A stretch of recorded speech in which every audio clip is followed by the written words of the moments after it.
Welcome everybody to our newest installment. As it is Cybersecurity Awareness Month, we wanted to switch it up just a little bit and give some tips and tricks on cybersecurity. Again, I'm Kenneth Hamilton with Mission Financial Planners.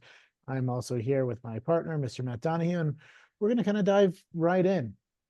So Jared McKenna was working late one night when he was notified that his email passwords were changed. Have you had one of those moments? I'd be surprised if you hadn't had one of those moments yet. So he calls his phone company and they say, you don't have a phone with us. You transferred your phone to another company. Okay, now you probably hadn't experienced this, but this is a real scenario. Ultimately, what happened is this gentleman was hacked. They were able to get into his profile, update his username, password, change his phone number as a whole, and ultimately stole millions of dollars worth of Bitcoin. And all of that happened within a matter of minutes. Now, Matt, had you heard of this story before? No. But as someone who's not as tech savvy as you are, it's totally believable though. I mean, in the last 6 months, and Ken, I think I told you the story. Maybe I didn't. I got a call from my bank when I was traveling in California for work. I called them right back. And then an hour later, I was like, wait a second, banks never call you. Right? They always text you or send you an email. They let you know that a document's been delivered, right? And I called them and I caught it, right? Like they were like, oh, no, yeah, you're right. We did not call you. We'll send you all new credit cards, which that created all of its own issues because I was traveling, of course. Um, but yeah, I mean, it's totally believable. I mean, this kind of stuff happens. And quite frankly, I mean, it didn't cost me any money, but it was super embarrassing. Like, how Mm-hmm. could I have been so dumb to have fallen for that, right? So. It happens and more frequently. And now this individual, he was extremely tech savvy. He had all of his files encrypted and a 30-character password overall. But ultimately, just one little crack in his cybersecurity wall led to him losing millions of dollars. So pretty scary overall. So how did this happen? Ultimately, someone had forwarded Kenna's number from T-Mobile to a carrier called Bandwidth that had a Google Voice account linked to it. All of Kenna's text messages and calls were being routed to the new Google Voice number. And so with control of his phone number, the hackers began resetting all of Kenna's passwords. And the text message verification codes were being sent to them and not to Kenna. Within 10 minutes, all the passwords on 2 email accounts, 2 banks, PayPal, Bitcoin services, his Windows account, and about 20 other accounts, all of them were being updated. And again, matter of moments, all of that control, all of their assets were ultimately gone. So how did this happen? Ultimately, he missed one very simple step. He didn't have a PIN. Now, here, we're not talking about a passcode on your physical device, although you should have that as well, but a PIN that you use to make any changes to your mobile account online or over the phone. Maybe you've experienced this, you call T-Mobile or whatever, they're going to verify you, they're going to ask for that number, that specific number. You'll be prompted to enter that information and to change billing informations and things of the such. It is the number one thing you should do to protect your smartphone from hackers. I've seen countless examples of this scam happen to businesses and individuals. I heard the story of one business where the CFO was targeted. Hackers got in and forwarded his number to their own with the intention of getting into the company's bank account. They didn't succeed, but it was frightening and took some time to clean up. So if you have yet to establish a PIN on your on your phone account, make sure that you are doing that. There are major dangers around your smartphone. It holds a lot of your data from your contacts, pictures, emails, banking apps, social media, your calendar, sensitive work information, and our cell phone number is one key into our digital lives. Like Jared Kennan, many of us use our phone number as part of our security system. Um, Again, I have my Ring account tied into my phone. Maybe you have yours as well. But if somebody got access to your phone, what all would they have access to? I mean, Matt, personally, what are some of the things you have synced to your phone? And I'm gonna don't mind me jotting these down. Yeah, exactly. Like the whole world's gonna know. Um, I would say I'm probably like most people. So that'll be my way of trying to keep it generic and not saying what exactly I have. But like most people, you probably have your social media accounts on there. And sometimes people might purchase stuff through their social media accounts. So maybe there's a payment link in there somewhere that you've maybe already saved a credit card to. Um, a lot of people keep a bank app on their phone as well. And of course, there's information linked there, but there's a host of other things too. It could be anything from just your Gmail, right? Your email, how much information goes in and out of your email every day. It could be work related stuff. You might have, and Ken knows I get weird about this. I've got my, it's funny, I got it right here. I've got my big tablet for work. And that tablet for work has my phone app for work. It has everything, right? This tablet does not talk to my personal cell phone. So for those of you who try to call or text me, like, why isn't Matt picking up? It's because this tablet is shut off at certain times. And that's part of Matt Donahue's little way of trying to keep things, segregated from each other to essentially create little firewalls, if you will. And one thing I want to just elaborate on is we're not saying don't use your phone for all the things Right. that we can use it for. Again, it's completely changed the way we live. But if this little pound and a half device has as much power as it has, what kind of barriers can we put around it to protect ourselves? So why are we here? Again, the need to protect our smartphones from a hacker is obvious. We've been educating ourselves on cybersecurity as a whole because it affects everyone and everything you do. And we're all worried about a hacker coming in and wiping out your bank or investment accounts. And I think it's my duty to help you protect yourself from these threats. So we have a lot more to cover and want to spend some time answering some thoughts and questions that come up. But ultimately, let's kind of dive right in. So we're going to be talking about how to hack-proof your phone in 8 simple steps. So 1, protect your mobile account with a pen. So it protects your accounts from any kinds of changes, from billing to your recovery password. And it's really simple. So go right to your mobile carrier, their website, go into a store directly, and they will be able to help you out. Number So 2. hold Oh, on, go ahead, Ken. Matt. Hold on, Ken. So just to be super, super clear, I know you said it a couple times, but just to be super clear, folks, this is not what number 2 is on this list. This is not setting up a password on your phone. This is going to, like Ken said, whoever your carrier is, Verizon, T-Mobile, Spectrum, doesn't matter, whoever it is, and adding that extra layer of protection to your account. That's what this is. But just to make that super, super clear. Right. And please make sure it's a different pin than the one on your debit card or your keypad at your home. Like, Or the one that you use to get into this, right? right, I right. mean, so Yeah. Uh, Number 2, so this is the second one, is lock your phone with a passcode. A third of smartphoners do not even lock their phone. Now, iPhone allows custom alphanumeric code or a 6-digit numeric code.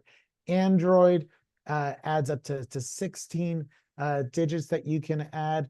And plus, it also can encrypt your phone as a whole.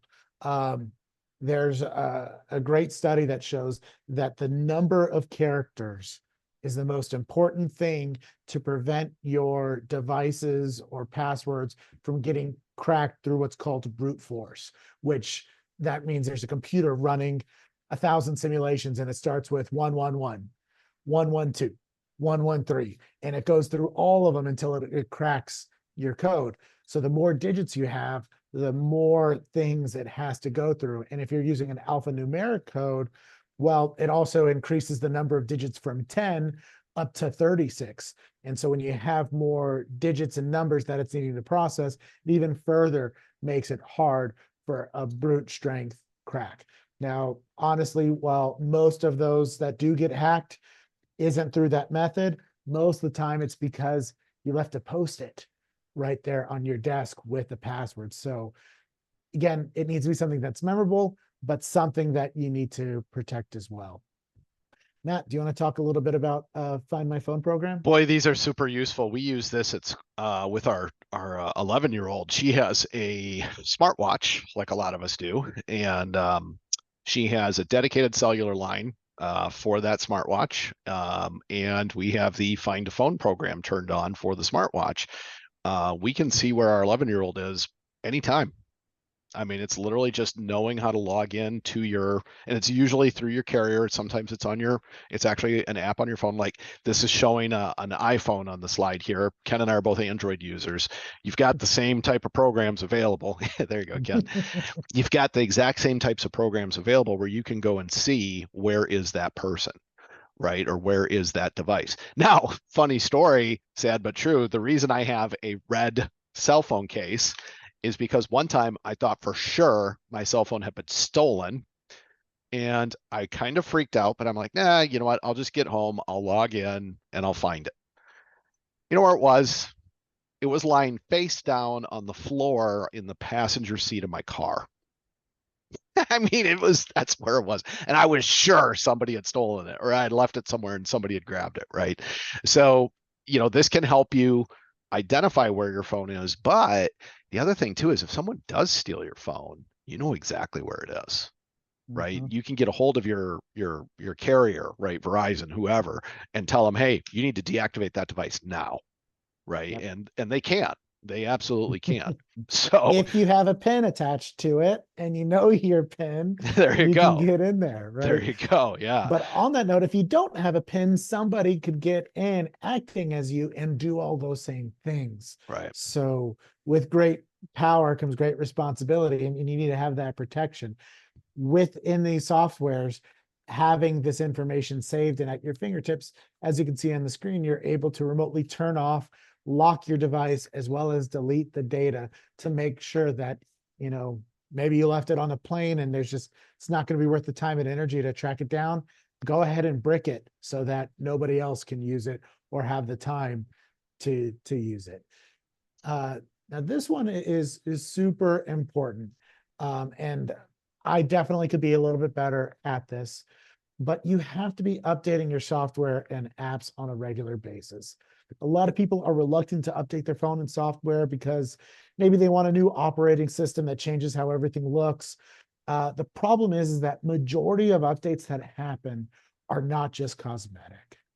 They also help repair known security vulnerabilities with your device. And putting off the update because you don't want a message app to change is ultimately putting you at risk. And not just you, but your family as well. So for example, Apple released an update last month that closed some serious security issues, one that allowed a malicious application to take complete control of your phone. The vulnerability would have allowed hackers to add files, delete files, install malware, record your conversations, and a whole lot more. So you need to update your operating system whenever you get that notification. Do it overnight. I know Android lets you schedule it. It does it while it's charging, and by the next morning, you just have to unlock it, and you didn't miss a beat. But again, just by keeping it up to date, and it's not just the operating system that needs to be updated. All of your other apps need to be updated because they might offer a backdoor through one of those applications that a hacker might get access to. One last note is you want to make sure that you're using the official app stores. So for Apple's App Store or Google Play, apps not sold in these stores are not checked for malware or privacy settings and could compromise your overall device. Next one is make sure you're backing up your phone regularly. This will help hack-proof your phone, and it's to back it up. And you should be doing this in two places. One, backing it up to the cloud, but also to your computer. The reason you want to regularly back up your phone is so that if something does happen, like if you need to brick your phone because you lost it on the plane, you have the ability to just bring in a new phone and basically left where you left off. But also, if you do download malware or your phone is hacked, you can do a factory reset and turn back the clock to before that event happened. And all of your text messages there, all of your contacts will be there. Your high score on Candy Crush might not be there, but I think everybody needs a goal to attain, and starting from zero and building up that high score might be worth it. You like that one, Matt? Yeah, I like that. Yeah. Okay. So Matt, why don't you talk a little bit about antivirus? Oh my gosh, you got to have antivirus. You just do. And I know, for those of us who are longtime PC users, right? It's like, oh my gosh, really? Click, click, click, click. Get past it and go on with your day. But when you have Android, smart devices in general, I should say, it's a lot easier to do that because it's built in.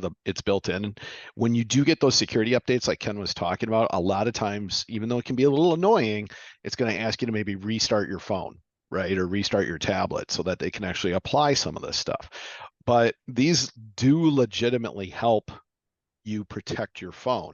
So when you're saying, hey, do you want to update your, Avast, right, or McAfee or whatever, it's not just asking you to try to sell you something. It's asking you because, like Ken said, they have an update. And the reason that firms like this do updates is because they've identified a new threat. And so if you keep ignoring those update requests, you keep pushing off, oh, I don't want to deal with restarting my phone. Oh my gosh, do it. Just do it, because you don't know when you're going to be the guy who gets the phone call when you're traveling for work. And you just don't think in the moment that there's anything weird about it, right? So make sure whenever you get these antivirus requests for updates that you're updating them promptly. And again, it's just because they've identified a new threat, they've updated their program to help you protect you against it. Just do the update. It's not going to turn you into a zombie. It's not going to, like we've heard all kinds of crazy stuff over the last year about, updates to your phone and stuff like that. It's because somebody's out there trying to do something. That's why they update. Right. I mean, it's just like the flu shot. You got to get a new one every year because there's a new strain. Right. These softwares out there are always updating because there is something new. The boogeyman is out there and they're trying to protect you. Now, iPhone users don't have antivirus software. The way that iPhones are designed is through the operating system as a whole. It's built into the foundation of the technology. So if you want to have updated antivirus protections from malware, updating your operating system is the key to stay protected. Number 7 is make sure you're connected to the internet with caution. Again, there's Wi-Fi everywhere, but logging into an unsecure Wi-Fi connection is one of the easiest way that hackers can get into your device. Many hackers will create a spoofed Wi-Fi network that looks a lot like the networks you have connected to.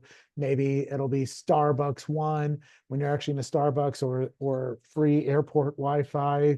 But if you connect to them, the hacker can instantly install malware on your device, steal your data, or just spy on what you're doing. We had one of our clients, they were telling us a story from about 5 years back before we had met them.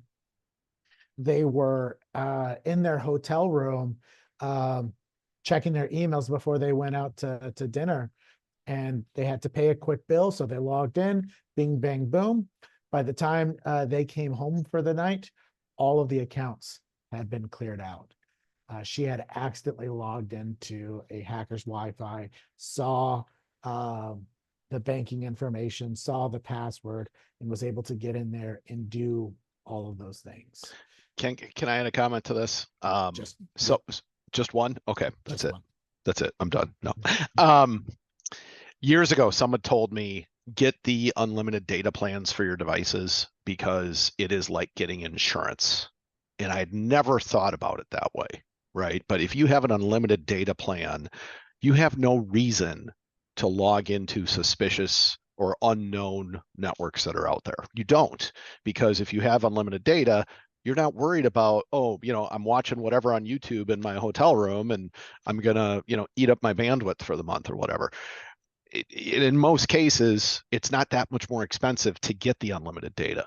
The other big thing that it does for most devices, and you'd want to check with your carrier on this, but for most devices, it opens up the ability to become a mobile hotspot with your phone. And so I have unlimited data on both of these devices because when I travel for work, what I can do is I can be logged into one, I can have my laptop going running off of that. I don't even have to think about logging into an unsecure hotel or airport or restaurant, right? Coffee shop Wi-Fi. I don't even have to think about it. And it's worth every penny.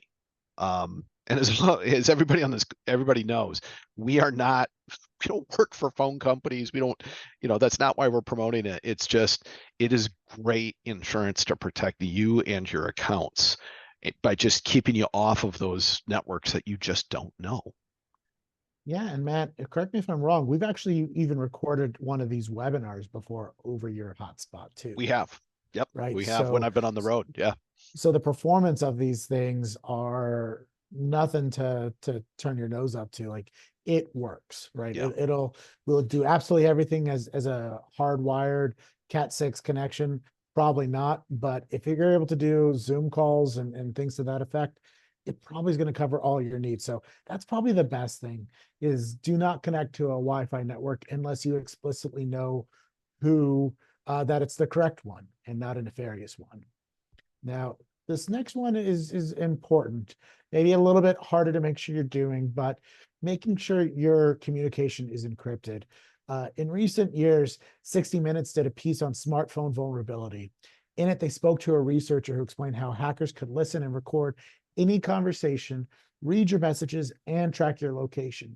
And this is possible due to a flaw in signaling system 7, SS7, which is a virtual global network that connects the different phone carriers. It's the system that allows different mobile carriers to exchange billing information and allows your phone to have service when roaming. The problem is, criminals have found their way into this system, which allows them to intercept and record any calls made.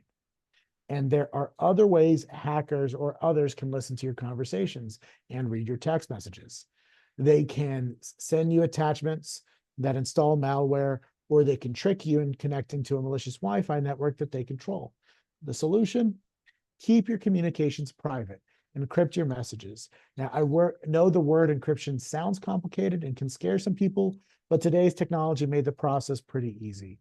Encrypted messages can only be read by people communicating in the conversation. To everyone else, it looks like a bunch of random characters strung together.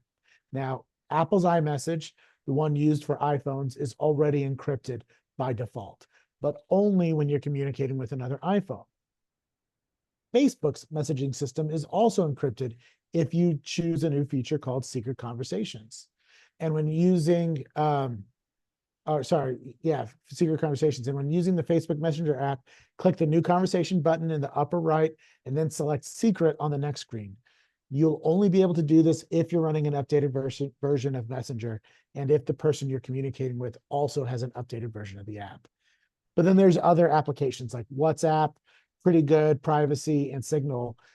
All of those offer end-to-end encryption for all of your overall needs. I'm a big user of WhatsApp for all of my friends because I am a Samsung user. Most of them are iPhone users.